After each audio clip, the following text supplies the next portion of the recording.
Welcome back to the Shine Within progress.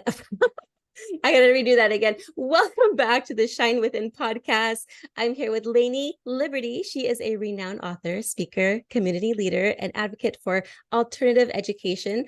She is considered a pioneer in the world schooling movement and founded Transformative Mentoring for Teens in 2020 to help support the mental health of adolescents.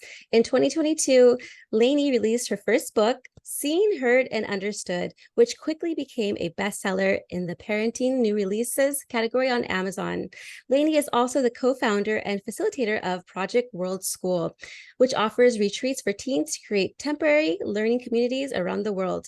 Through her experiences living with teens in over 20 international locations, Lainie has developed a unique perspective on the importance of personalized learning and supporting young people's mental health during difficult times.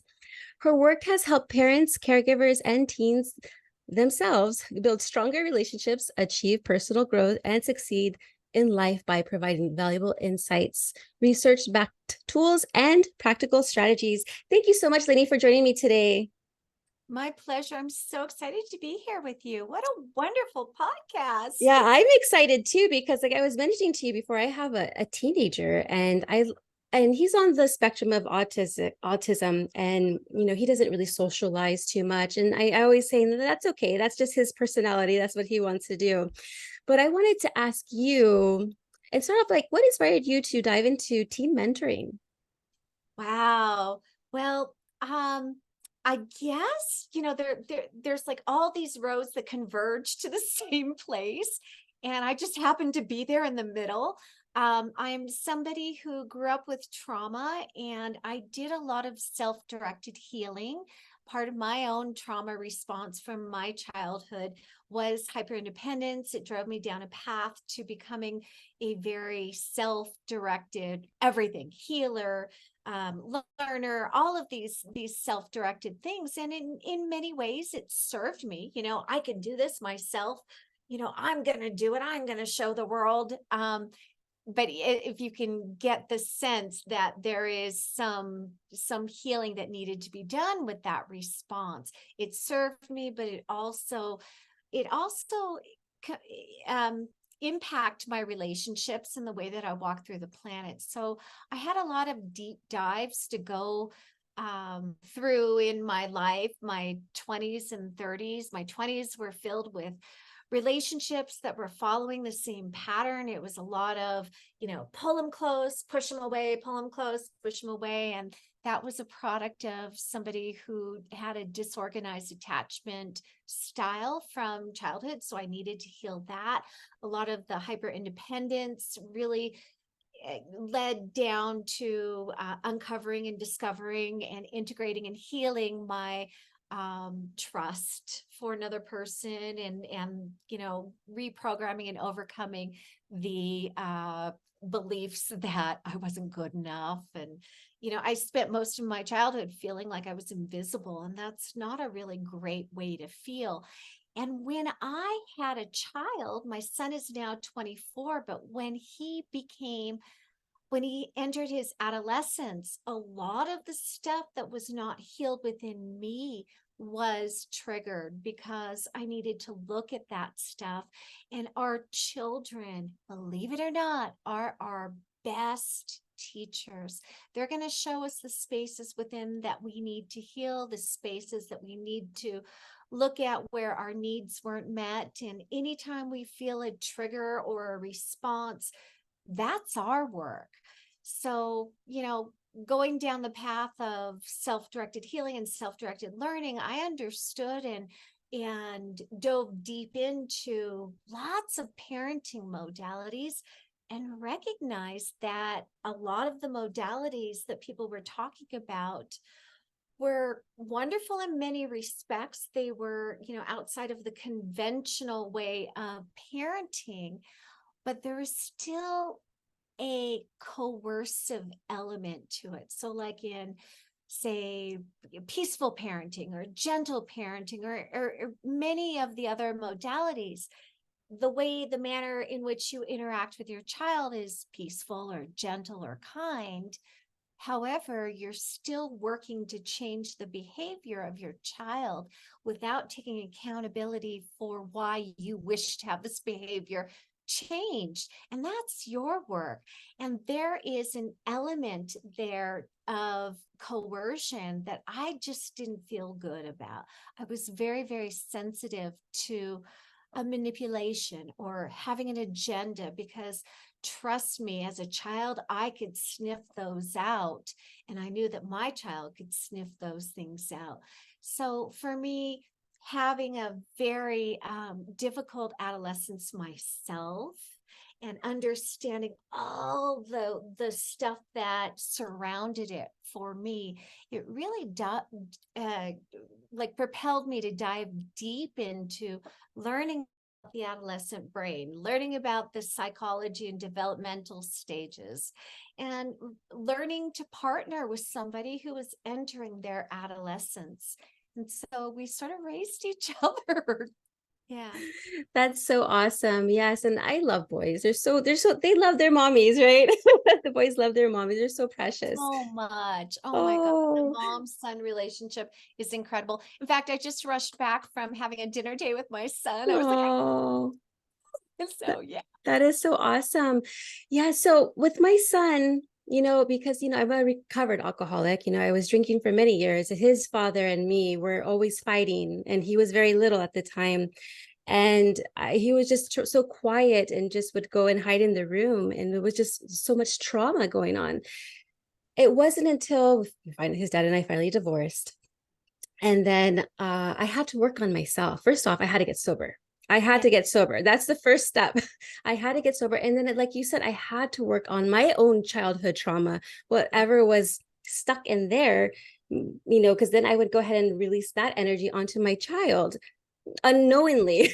And so then he would get the bad side of his mom. So bless his heart, he's very patient. And I noticed that as he's gotten older and as I've healed more, he and I have such a better relationship together. And in the beginning, he was just definitely struggling in school. Like I said, I think it was his fourth or fifth grade, he was tested for autism. And they discovered that he was on the spectrum. And so he had to take a lot of physical, what's it called? um Independent, what is that program called, when they have their own independent studies, their own Yeah, right. curriculum? IEPs and something like IEPs, that. yes, thank you. And so he was doing that, and a lot of the teachers would always tell me, he's not talking a lot to the people, to the other classmates, and then they're trying to make me feel like I need to be concerned about something, like he's not social, like I need to like then check his speech or this or that, and I'm just like, oh, it's so frustrating, and then poor bless his heart, like he had to go to like five different schools, and now he's finally at a high school where he loves and that he's happy at. But it's so hard to talk to your teen when they don't want to talk to you. What are some ways that how can we communicate with our teenager and have them open up to us, like whatever is going on in their head and their heart? Yeah, I mean, that's a really good question. And let's consider for a moment that you're talking about a child who's on the spectrum. So his communication skills or ability to express himself may be different than somebody who is not neurodivergent, and that's okay. It's always about the relationship, the connection in the relationship. And there is no one script to follow. Each child is different. Thank God we're not all clones, right? We're all different and unique, and we all come with different worldviews and likes and passions and desires.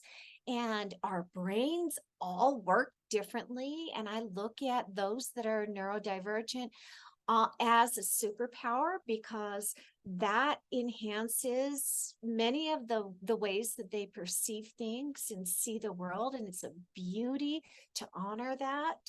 um, how do we make concessions? Well, if you're not neurodivergent yourself, you've got to dive deep into their world and find spaces where you can connect. Don't ever lay agendas, like I said before, or expectations onto our child. I am a self-proclaimed anarchist. And what that means is I'm allergic to somebody trying to dominate or take authority over me in any way. I always engage in relationships with everybody that I meet based on consent, which means each party needs to consent to the engagement, to the connection, the relationship. So part of what I always recommend to parents is ask consent. Ask if your child is willing to have a conversation. Let them know that you're available to do so, and find out, ask, talk, move, whatever the style of communication that works for each individual. In your case, your son. Really explore together the manners in which you communicate the best. If he's neurodivergent, maybe he doesn't like eye contact. Maybe he doesn't like specific topics. Maybe you guys need to keep your body in motion while you're communicating. Maybe it's a side-by-side, stroll around the block. Maybe, who knows? Maybe you guys jump into the pool together. I don't know what works for your son, but that is a wonderful journey to find out. And the reason why I brought up the anarchist thing is I approach all of the interactions and relationships, like I said, through consent. If you have an agenda, if your agenda is to change his behavior in one way or another to serve you, then you're not trying to connect, you're trying to coerce. And part of the script that I give to parents is, number one, pause before you act or do or say something, right? Pause, learn to pause, and practice pausing in your family, because it's a wonderful way to be introspective. And after you pause, ask yourself in your mind, is the thing that I'm going to say, do, or request or act, is this meant to bring greater connection? Or is it meant somehow to coerce him into doing something or being something? And if like I said, if it's a gentle parenting technique, kindly ask him, well, that's still coercion. Kindly tell him to brush his teeth. Like, oh dear, brush your teeth. Like, that's still a coercive thought or coercive act. Instead, let him know, here's what is of value to me and hopefully to you in our family culture.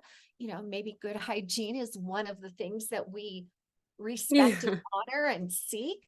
Maybe it's not. Some families don't value that highly. That's okay.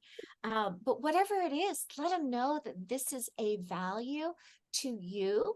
And instead of asking him to do it, invite him to join you while you do it. And if he doesn't want to do it, his body, his choice, right? 100%. Yeah. And that might be controversial. People, like I just touched on the most basic thing, like brushing your teeth. And people are like, well, of course my child needs to brush their teeth, right? Well, do they? I don't know. I mean, I think so, but Yeah.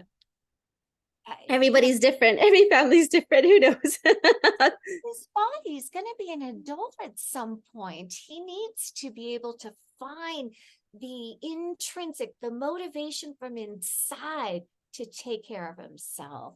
And by you modeling that and expressing, your value around hygiene, and help him unpack the consequences if he chooses to do something else, that's your role. That's not coercion. That's parenting. Yeah, I'm blessed. Actually, he has a nice regimen that he follows. He's very neat and has this nice regimen. And Perfect. if you break that regimen, then he'll be like, what are you doing to my schedule? I said, oh, sorry, honey. I know it's just for temporary. Okay. But he did have a hard time in school, as myself. Growing up, the school was not my friend. There's only maybe a handful of teachers throughout like K through 12th grade that really made a difference in my life, because the schools in high school, I didn't want to learn calculus. I didn't want to learn like physics. Those are areas in my that I don't know about too well. I love more like learning about, maybe biology is better, or then maybe like I love PE, of course. I was very active. And then I just love like English, but I didn't like math or science, but I felt like we were always pressed to take these classes and it wasn't fun. So I love what you're doing. You actually have a wonderful program and you actually travel with teens then. Can you talk a little bit about what the Project World School is? Sure. So, as you can probably guess, as an anarchist, I'm not really crazy about the traditional school system because it's coercive, it's compulsive, compulsory, it's compulsive, it's compulsory by nature. Most people have to go, and most parents believe that their children have to go to school. And that's not actually true. You have the ability to choose other forms of education. I removed my child from school when he was 9 years old. He so happily boasts. We just, like I said, we just got back from dinner and we were chatting with somebody at the next table, and he's like, "Yeah." The guy asked him, "So do you study here in the town that we live in?" And he said, "No, I don't. I don't. I study by myself. I don't study at the university. I'm actually a fifth grade dropout." And he was so proud of that. I That was is so cute. so proud of him because he's so articulate and so highly educated, because the motivation to learn came from within, and he's a scholar in so many different areas. But most of us don't really develop a deep love of learning, and school tends to program you out of that. Spend 50 minutes and focus on this, then switch and go here, switch and then do this, switch and do that, and then, oh yeah, raise your hand, ask permission to go to the bathroom. To me, that is not really conducive of a creative learning environment that supports the learner. And I'm glad that your son has an independent learning program, because that is a little better suited towards the needs of the individual, which I think we're all so different. We're not meant to learn the same things. And somebody like you who doesn't like calculus, maybe sitting next to a person who loves calculus, and the two of you are going to have very different experiences with calculus. And why waste your time with something that is not going to serve you? Why not find your deep love of learning for the thing that you love? So Yeah. what we do, though, is my son, like I said, was not going to school. He was home educated. We use the form of learning called unschooling. And then because we traveled, we called it world schooling. And basically, our learning became experiential learning, social learning, self-directed learning. And I spoke about myself being a self-directed learner in the beginning. Um, yeah, so that's the form of education that we adapted. And when my son hit his adolescence, we were actually we were based out of Cusco, Peru, and he started to feel the desire to have community. And one of the questions that I posed to him was, "Do you want to go back to the States and find people to form community with?" And he said, "No way. I don't want to live in the States. I love our lifestyle." We lived nomadically for almost 15 years. Oh, So more of wow. his life was spent outside of the United States, traveling and learning and, leading our trips and so forth. So when he was 13, together we formed this company called Project World School. And we started to bring teams to different places in the world to have these experiential learning experiences, really deep learning by doing. Learning by doing is the most powerful way and the most meaningful way and the most in context way to learn. And that became our project. We've been running Project World School as partners for the last 10 years, and we brought over 200 teens to countries around the world for these month-long learning retreats. They're learning communities. Part of what I had to do was study, and learned how to facilitate learning communities. I had to learn everything about nonviolent communication, about, Mm. conflict resolution, and then all of the mental health, self-directed healing that I did, which was in the form of tools, came in handy because here we are with a group of teens, and now we're in South Africa, and we're, doing a safari and Wow. Kruger Park, and fears coming up, discomforts coming up. We needed to have tools and strategies to unpack this stuff. I needed to hold space, safe spaces for people to go Mm. inward and really understand their internal worlds. And all the tools that I used in my own self-directed healing came in handy because I started to facilitate those tools during our trips. So that's Project World School. We've I brought, love that. it's so amazing. We brought teens to Asia and Africa and South America, Europe, all over. And it's just been powerful. And Oh, these teens yeah. are amazing. Because they're Yeah. growing, they're like in between like child and young adult. So their minds and their hormones are going crazy. Like, what do I do? So this gives them a wonderful opportunity for them to learn different cultures and like learn different practices. Yeah. Like, I mean, yeah. from a cultural perspective, the deep cultural experiences are life changing. But from the perspective of where they are developmentally, their brains are designed to try on new identities, to Mm. figure out how they fit in the world. And here's a true experience to step into, try on being the kind person, or being the compassionate person, or being the support person, or being the little jerk. You like Yeah. they get to try all of those identities and see what resonates for them, and we get to reflect, and we get to share with them, give them direct feedback. Hey guys, you know I did that thing, Mhm. and I was out of line. What do you guys think? And many times I've said those words during our night circles because I make mistakes too.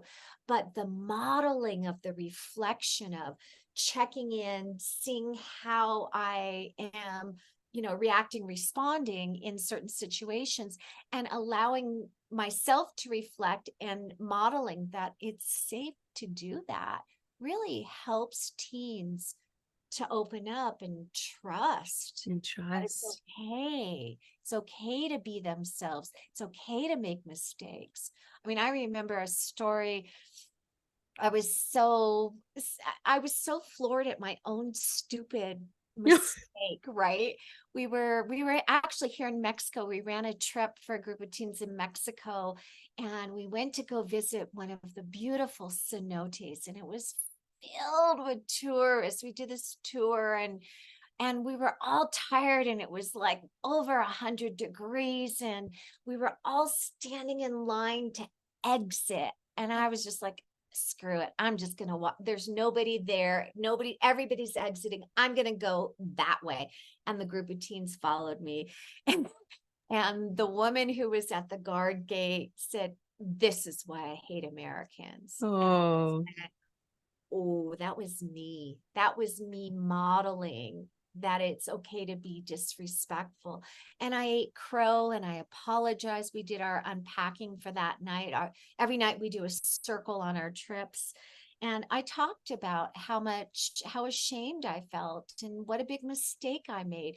And it was okay to admit to this group that I really messed up, that I was being arrogant, that I was being impatient, that I was not being the respectful person that I like to be when I walk through the planet. It just happened to be, all of those things combined. Um, I made the mistake, and I modeled that it was okay to be a jerk. And I never want to do that again. So I learned, and I was able to own that. And that experience really allowed others to step into their accountability. And that was really a beautiful learning process. Yes, and we're human. We're Yeah. human. I mean, we have feelings, we have emotions, we get cranky, we get joyful, we have all these different emotions. And that's just so beautiful about being human, is that we are able to have access to all of those, and then we're able to change it as well. And I was going to say that so I have two other little boys. There's a 9-year-old and there's a 7-year-old. So it's not just my 15-year-old. Now, I Oh make sure, boy. yeah, all boys. So I make sure, because I'm remarried now, I make sure and I ask, what do you want to do when you grow up? Because I feel like with school, it should have been this way. So most kids know what they want to do at the age of like 4 or 5. They're like, oh, I want to be doctor. Oh, I want to be this. I want to be that. If they're really so passionate about it, and you can tell because they're drawing it every day, they're reading books about it, they're watching little cartoons about it. I'll give you the example of the youngest one. He loves the giant squid. Really random. I read a little book when he was little, the giant squid book, and he's just fascinated with the big eye and everything. To this day, he still like raves about it. And so I said, his name is Peyton. I said, Peyton, why don't you do a little report and do a presentation for mommy? You're so knowledgeable with the colossal squid, the giant squid. What This is during 2020 when we're trying to make do at home.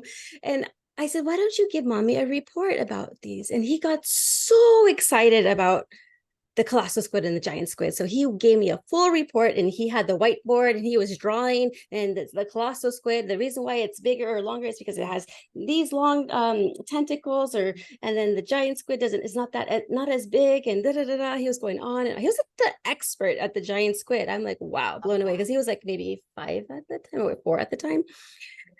And so I really feel like the child, when the child shows interest in a subject, I think it's just best to get a mentor in that topic for them, and just to have them get and just give them books on that topic. Just give them to dive more deeper and deeper and deeper into that topic, and then later on learn like the basic like reading, writing, and whatever they need to know, but have that passion for themselves. So that way this is what I love. This is what I do. This is what I meant to. This is why you're here on earth. So that's my philosophy of like little education for the children instead of the schools. I don't like the schools. Exactly. And you're allowing them to tap into their own unique love of learning without judgment, right? That's really beautiful. Um, can I share a little story along those? Absolutely. Yeah. Yeah. So my son, like most kids, he was so fascinated with Greek mythology, like that was his thing. But he didn't like the Rick Riordan stuff, because that's fiction not based on the true myth, and he got really particular. And at 12, 13, 14, 15, he's reading the Iliad and the Odyssey, and he's like, see mom, see where it veers. And he just got really deep into Greek mythology. And in fact, origin stories and myth from around the world was one of those topics that he was so incredibly fascinated with. And so I did not get him a mentor, but I got him all the books and resources and everything that he wanted. And we were living in Peru at the time. And he's like, Mom, I really want to go to Greece. I was like, let's go. Let's do it. Sure. This is your passion. Let's do it. So we went the first time, and then we designed a trip to bring a group of teens back to walk in the pathway of the gods. And we followed, all of the myth based on the areas, the actual location that was written about. We were in Athens, we're in Pelion, we went to some of the islands, we went to the Peloponnese, we were all over, and it was just so incredible. But as we were setting up our trip, doing the trip before our teen retreat, we went into the Museum of Archaeology in Athens. And at the time, my son was 16, maybe 17. And we're walking around looking at all the different sculptures and reliefs, and the docent was there talking about all of the things. And my son's name is Miro. He went up to her, and she started walking with us through the museum, and they're having this deep conversation about the myth and all the different areas. I wish I could speak to this topic intelligently, but I can't. It's not my. But at the end of spending over an hour with us, she turned around and looked at me and she said, "This young man knows more than most PhDs that work in this museum. And this is crazy. He Wow. is so knowledgeable." And I said, "Yeah, he's passionate about this topic." And that was the first time that I had an outside source reaffirm that the learning is deep, it's Mm. real, it's people go to university for many years to get this kind of education, so allowed to follow their own passions and encouraged to do so and supported, right? Yes, yes. It Oh, reminds me, we need to take a trip to the Monterey Bay Aquarium again. See do those little it, squids. do it.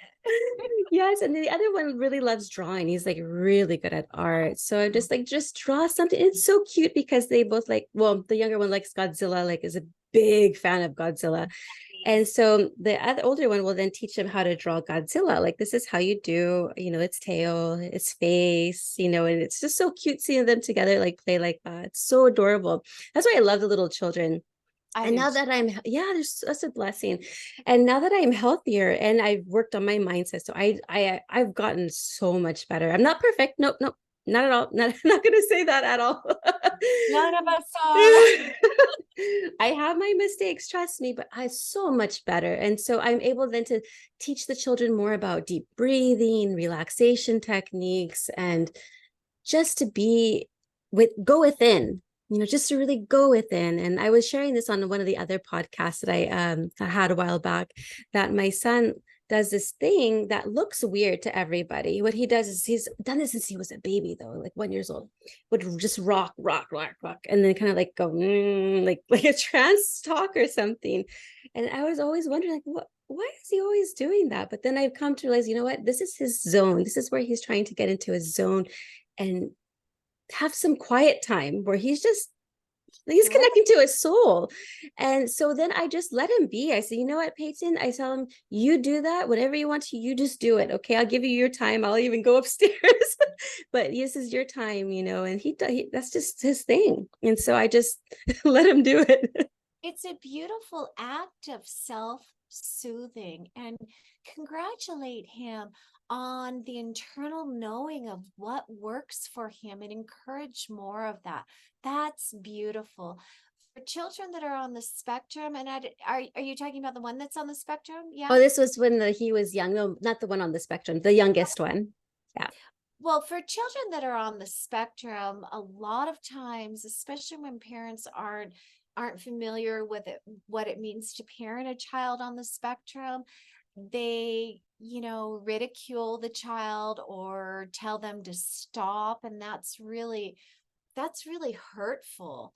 So encouraging them to that is a form of self-soothing. Encourage them to take the time and the space to explore that, and make sure that there's absolutely no shame around that. There's no shame cast from any member of your family, and there's nothing but support, because it's really important. It's really important to be able to know how to self-soothe when you need it. That calms your son's nervous system, and he knows Yeah. exactly what he needs. It's beautiful. I was thinking, yeah, thinking about it, it should have been my other son doing the rocking and then the transient sound, but the my oldest son, who is on the spectrum, he just fidgets a little bit, but like whatever. But bless his heart, he's such a loving boy. And I think I was telling you about this before, is that my mom, so she's very much like wants him to be like, she's like, I think it's her favorite grandchild. So and they're very close. And so she just really wants him to be the best that he wants to be. So she will put him in Aikido. She put him in bowling. She put him in this and that. And I think he's enjoyed all of it. Swimming. He's done everything. but he really just loves video games. And so then I asked him, I said, what do you want to do when you grow up? So I'm not sure. I said, well, have you thought about, maybe making your own video games since you love video games? And he's like, He's like, I don't know if Mama Linda would like that. I said, it's okay. It doesn't matter what Mama Linda wants. It's what you want. Because then if you do, let me know, and then we can help you get like a teacher for it, like some coding or some classes or something for it. And that way he can have his mind exactly what he wants to do. But I've been blessed. He's actually getting really good grades lately in school. So he had like 3.8 GPA last for his freshman year, and now he's gonna a sophomore. He started today. And so I'm just hoping that everything stays well. But I think he's come a long way and he's just doing well. I think since mommy got better, he's gotten a lot better as well. I love that. And your healing journey is a family journey. It absolutely is. And again, there's no shame in being human. Part of the way that we can stay connected with our children is through the vulnerability of being human. It's through showing our fallibility. It's letting them know that when we're struggling, it's not about them. It's about us doing our own work. And sometimes we need to give ourselves a timeout because right now I'm dysregulated or in a reactive state, or I have big feelings and I need to sort them, and they're not about the person that's in front of me, my child or partner or mother. It's not about any of that. It's about me.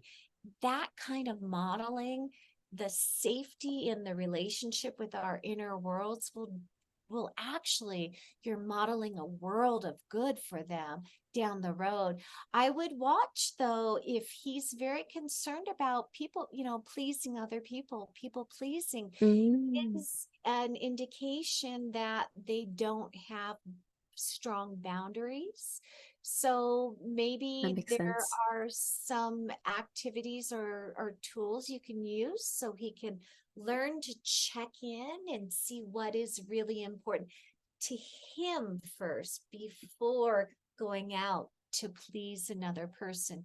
And it sounds like he really loves his family and honors his family, and that's beautiful. But raising him to the equal level, I talk about partnership parenting, which means each person in the family is a partner, which means not one person is more important, which means their internal worlds are the things that they bring to the partnership with everybody in the family. And that is an important element to explore as a family. Absolutely. Thanks for sharing that too, because that's important to know. And I want to talk a little bit about your book that you have here. Now, your book, you write it in 20, what year was it? That 2022? So it was released in 2022, but I wrote it in 2021. 2021. Yeah, it Yes, took can a you? year. It took a year to write the thing. It's I'm in the such process of writing a personal. book too, and Oh, it's like, oh my goodness, it's too much. It's like, oh, where do I start? big project to write a book.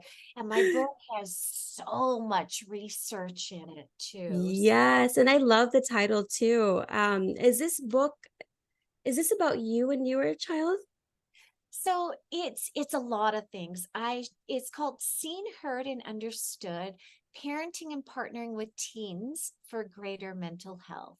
So I talk about partnership parenting, which is, I share the whole modality and tools and ways you can step into greater partnership. Sort of on a side note, I call it anarchist parenting because it's non-authoritarian, not anarchy in the sense where there's chaos.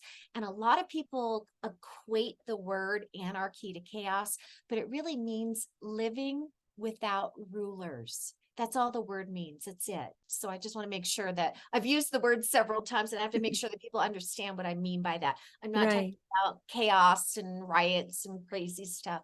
I'm just saying living without rulers.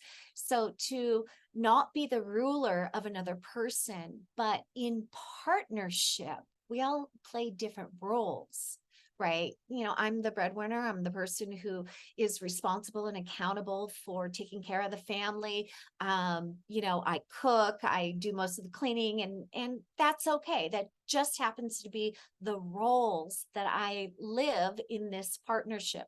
My son was so important to our family culture because he brought curiosity, he brought joy, he brought all of these incredible things that our family would just be a flat line, if it wasn't for those great qualities that he brought to the family.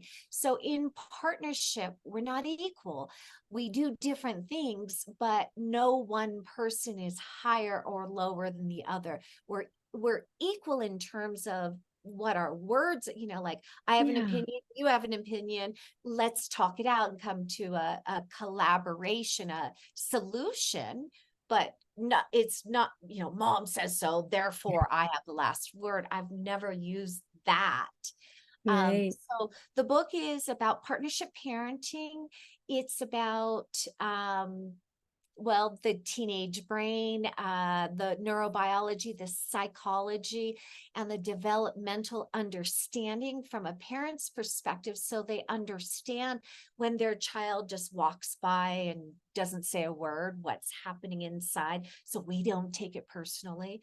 It's also about using tools for, uncovering our belief system, for defining what our core values are, to discover what our passions and purposes are, to all of how to track your triggers, how to disarm your fears, how to reprogram your thoughts.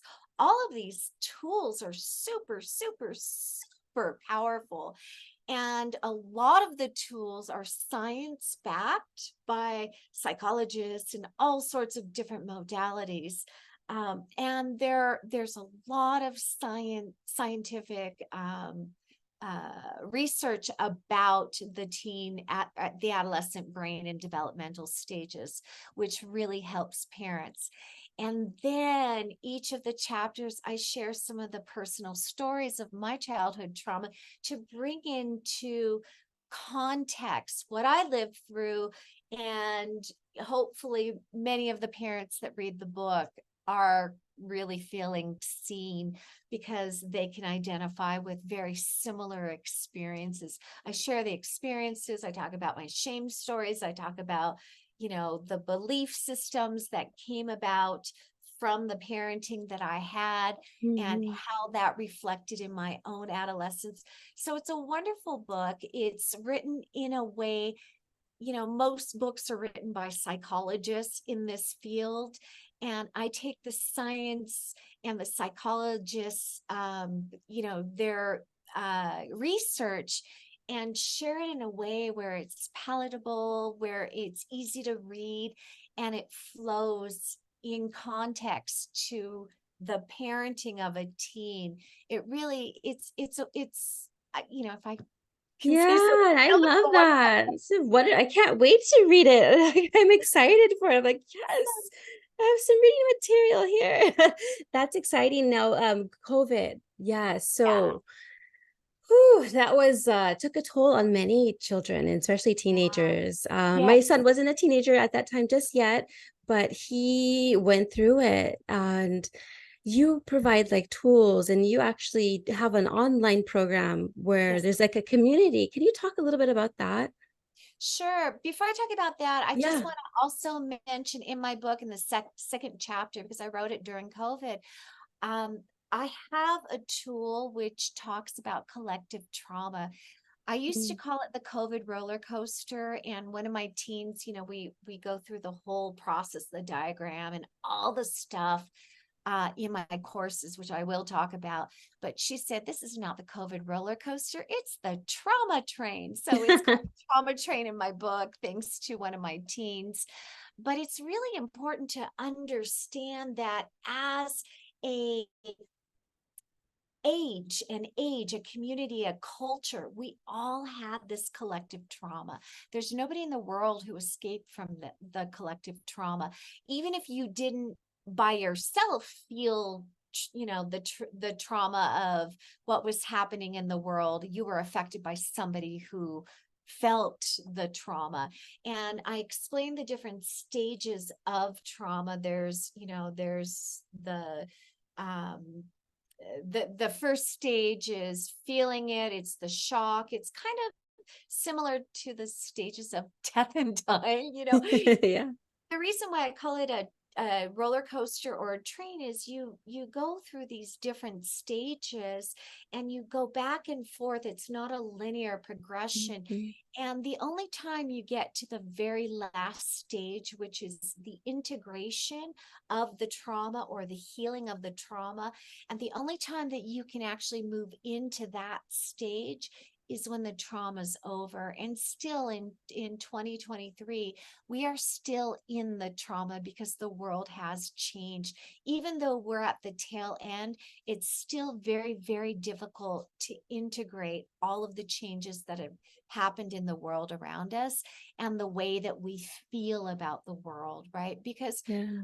let's face it, there's a lot of fear, person to person fear now that didn't exist before. We were trained through the messaging around the pandemic that people can kill us, or like they can get us sick and we can die. Therefore, the message is people are not safe. And that's very difficult to recover from. You may in your mind believe that, okay, the pandemic's over, we're not wearing masks anymore, and that's okay. But we still have the residual from the belief that you may be unsafe for me. And anytime there is a culture of fear, people are easily manipulated, and Mhm. our actions and reactions are not based on a conscious cognitive thinking mind. They come from a gut response, which I talk about in my book too. So it's really important to recognize with compassion that we all went through something really big, really, really big. And because my son and I, like I said, we started Project World School 10 years ago. Well, in 2020, obviously, our trips were canceled as Right. they were in 2021. And in fact, we just started up again in 2022 and 2023. So we're running trips again, finally. Yay. Yeah, yay.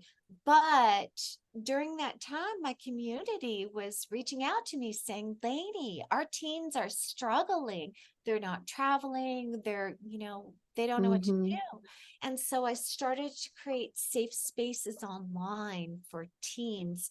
In March of 2020, um, I started hosting teen meetups. Mhm. So I do 2 a week. I do for an older age group, we do a 2 hour meeting. We come together for the first hour on Zoom and, we talk philosophy or we talk feelings, whatever, but it's usually a deep heart to heart talk. And then the second hour we play.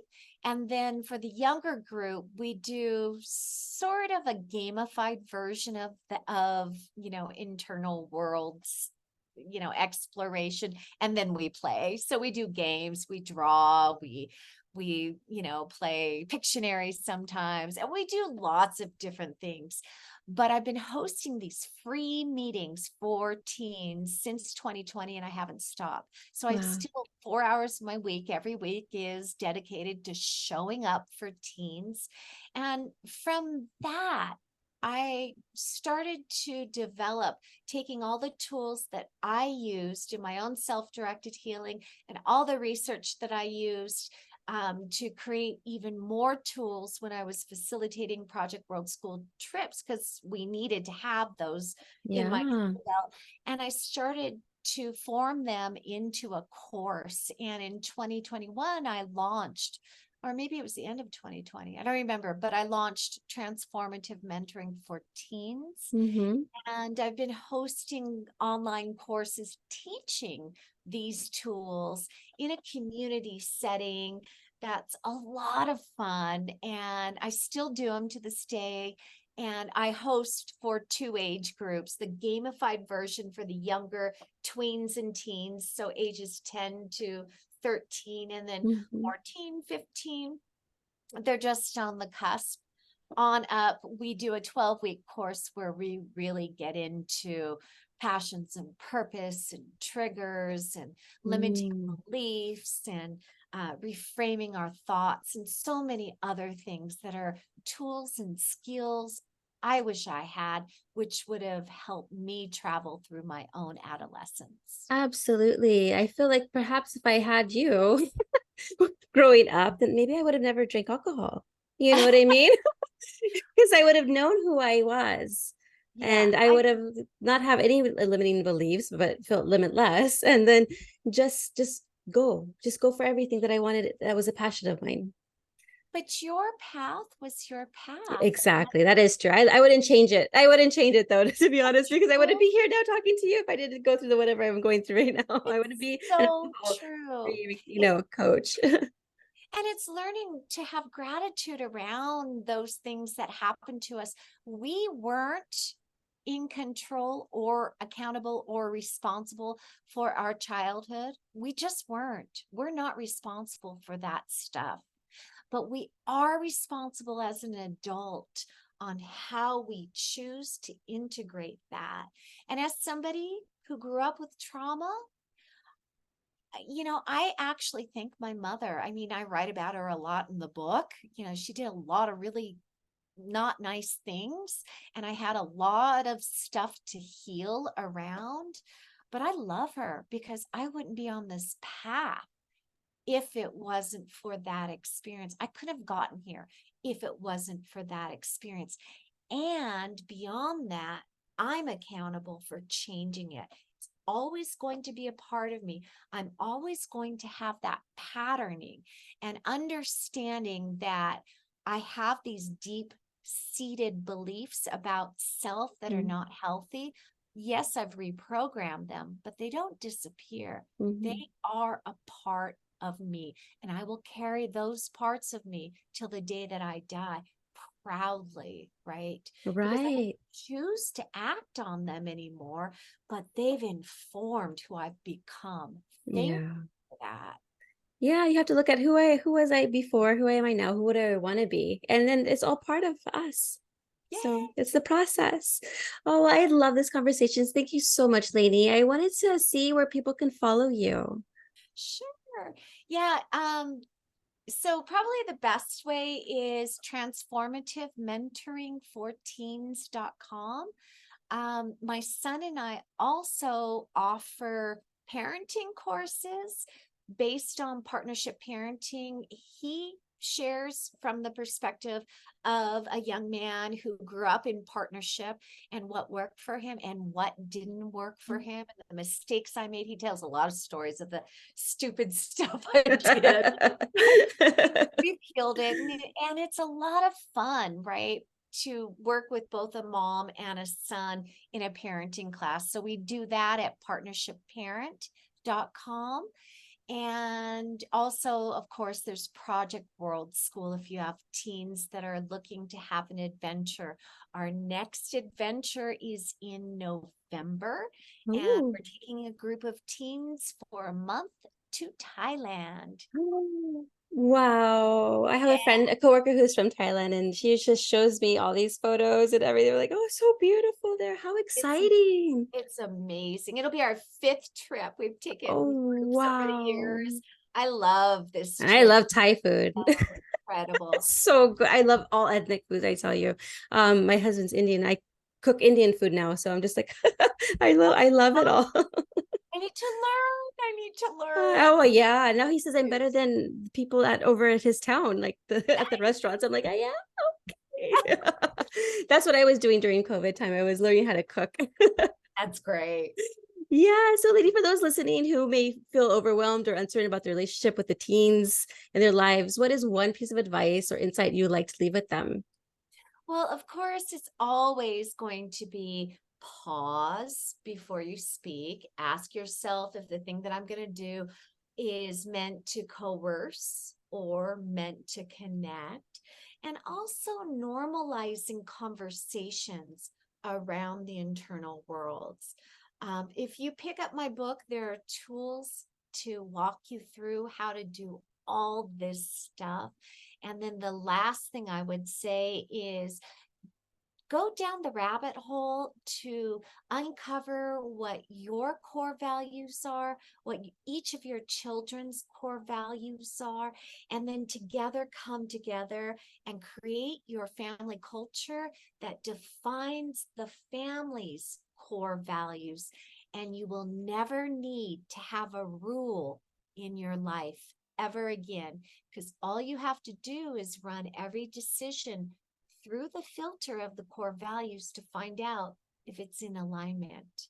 If it's out of alignment, you have the internal guidance to say, no, we're not doing that, not because it's against our family rules, but because that's not in alignment with what's important to us. And that's Mm, empowering. I love that. That's beautiful. Well, thank you so much, Lainey. My pleasure. Thank you for this conversation. Absolutely.